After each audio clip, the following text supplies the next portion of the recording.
දැන් ඉතින් රෙද්ද ඇතිනේ. හැමදාම අලින්නේ රෙද්ද තමයි. මේක ඉතින් මටම හදාපු රෙද්ද. මොන රෙද්දක්ද දන්නේ කන්නේ මන්නම්. ඕන රෙද්දක් වෙන්නේ කියලා මං රෙද්ද ඇන්දා. ඇත්තේ? දැන් හරිනේ. දැන් හරිය? දැන් මොකෝ අයියේ? දැන් තියෙන තව ඒවා. බුදු අම්මේ තවත් ගොඩක් දේවල්. බුදු අම්මේ ගෑන් ළමෙක් වුණාම නාන්න ගියාම සාහෙන්න වෙලා ගත වෙනවා. ඇත්තවලෙන් කෙනවා.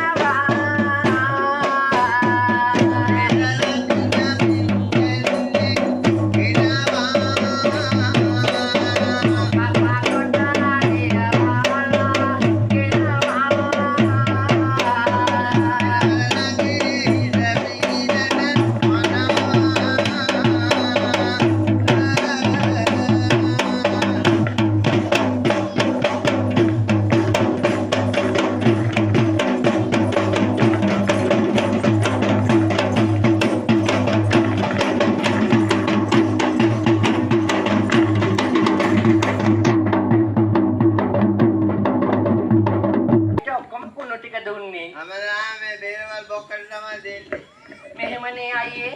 ඇයි නං කුණු ගොඩටනේ කුණු එකතු වෙන්නේ. ඇත්ත.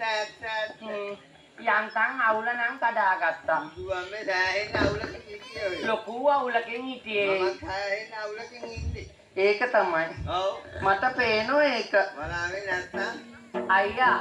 ඔව් නංගි. දැන් ඉතින් අවුල් නම් කඩාගත්තා. ඉතින් තවත් තියෙනවයි. බුදු අම්මේ නැත්තම්. එරන් යහන පිට රට සිට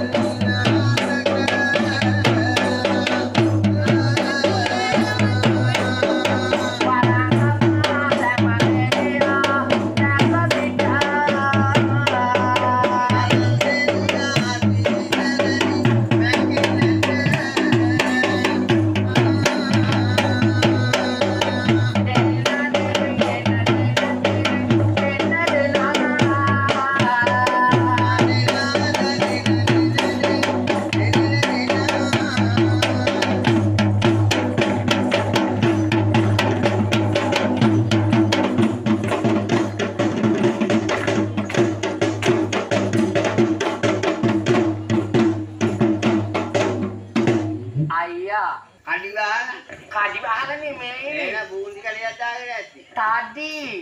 තඩි වහලා මේ උකුණ වහලා. දැන් ඉතින් මොකද්ද කරන්නේ? උකුණ විතර නම් බැරිය කිනියෙත් ඉන්නවා. බුදු අම්මේ දැන් ලෑටි ගානවා කියලාගෙන. බලනෝකෝ. ඔව්. උදව්ව තමයි. අරන් දාන්න ඔයට බෑ. මොනවද? උකුණ. බල්ලේ කාලා ගන්න ඒවට. ඒකෙන් ඔයට කරන්න බැරිද? අර කාලේ ලේසි වෙනවා නන්දාන්න. බල්ලෙක් අල්ලගන්නේ කියලාද කිව්වේ? අදේනේ මොකද උකුණවනම් දාන්නේ කියවට? ඒක තමයි අල්ලගත්තේ. පේන්නේ නැහැ 40 දියා වැටලා තියෙන්නේ නැහැ. ඇත්තද? මං ඕන සපෝට් එකක් දෙන්න ඔය හූරලා ගන්න බලන්න. ඔයයි සපෝට් එකක් දෙනවයි. බුදු අම්මේ දෙන්නම්. ඔයයි සපෝට් එකක් දෙන්නම් මං ඉතින් කෝච්චියට උනා පනින්නම් අයියේ. බුදු අම්මේ කොහොම හරි ඉතින් කරගත්තොත්.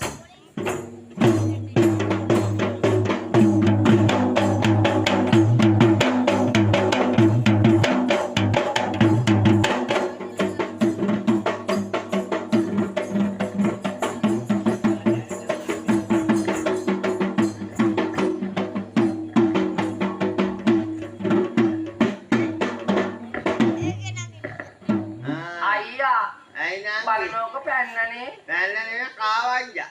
පැන්න